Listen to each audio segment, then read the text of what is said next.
పంజాబ్ నిర్దేశించిన 201 పరుగుల భారీ లక్ష్యాన్ని ముంబై మరో బంతి మిగిలి ఉండగానే ఛేదించింది. తిలక్ వర్మ 33 బంతుల్లో 75 నాటౌట్ అద్భుత ఇన్నింగ్స్ తో జట్టును గెలిపించాడు. విల్ జాక్స్ 25 కూడా కీలక పాత్ర పోషించాడు.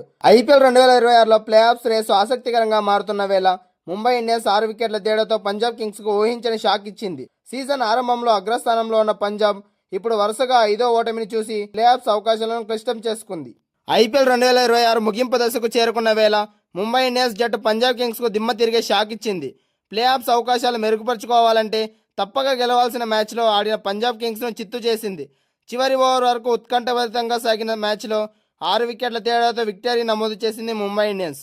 పంజాబ్ నిర్దేశించిన 201 పరుగుల లక్ష్యాన్ని మరో బంతి మిగిలి ఉండగానే ఛేదించింది. తెలుగు కుర్రాడు తిలక్ వర్మ 33 బంతుల్లో 75 రన్స్తో అజేయంగా నిలిచి జట్టును గెలిపించాడు.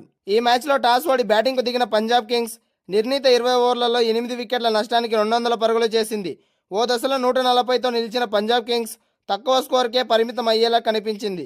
కానీ చివర్లో అజ్మతుల్లా ఒమర్జై 17 బంతుల్లో 38 పరుగులు, అలాగే విష్ణు వినోద్ 8 బంతుల్లో 15 పరుగులు, జెమీ బాట్లెట్ 7 బంతుల్లో 18 సత్తా చాడడంతో 200 పరుగులు చేసింది. అనంతరం చేజింగ్కు దిగిన ముంబై ఇండియన్స్ ఓపెనర్లు శుభారంభం అందించారు. తొలి వికెట్కు 61 రన్స్ జోడించారు. అయితే స్వల్ప వ్యవధిలోనే ముంబై రికల్టన్, నమందీర్, రోహిత్ శర్మలు వికెట్లు కోల్పోయింది.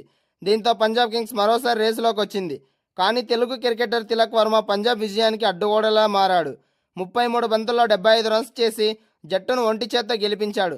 విల్ జాక్స్ కూడా 10 బంతుల్లో 25 రన్స్ చేసి జట్టు విజయంలో కీలక పాత్ర పోషించాడు. దీంతో మరో బంతి మిగిలి ఉండగానే ముంబై 4 వికెట్లు మాత్రమే కోల్పోయి లక్ష్యాన్ని ఛేదించి ఒక అద్భుతమైన విజయాన్ని అందుకుంది. ఇప్పటికే ప్లే ఆఫ్స్ రేసు నుంచి నిష్క్రమించిన ముంబైకి ఇది 4వ విజయం. ఈ టోర్నీలో అర్ధభాగంలో ఒక్క ఓటమి కూడా లేకుండా టాప్లో నిలిచిన పంజాబ్ ఇప్పుడు అనూహ్యంగా తడబడుతోంది. ఆ జట్టు ఇప్పుడు వరుసగా 5వ మ్యాచ్లో ఓడిపోయింది.